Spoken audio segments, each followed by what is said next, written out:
parte yun eh. Di ba? Yung ramdam mo yung kalikasan. Pag mainit, napapaso ka. Kapag umuulan, nababasa ka. Yun eh. Yun ang totoong karanasan. Naramdaman mo yung kalikasan. Lagi ko nga sinasabi, hindi tayo magtatagal dito sa mundo. Lahat tayo may lifespan. Lahat tayo may katapusan. Nasa sa atin na lang yun kung ano ba talaga yung gusto natin na mangyari sa buhay natin dito sa mundo to habang nabubuhay pa tayo. Maraming beses man tayong magkamali, maraming beses man tayong madapa. Kung ganun din karaming beses natin itatama ang mga mali. At kung ganun din karaming beses tayo babangon sa pagkadapa, parehas lang yun. Pag natalo ka, laban lang. Mananalo ka rin. Lahat ng bagay sa mundo may kabaligtaran.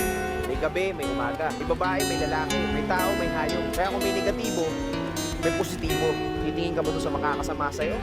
O titingin ka doon sa makakabuti sa'yo? Enjoy the life!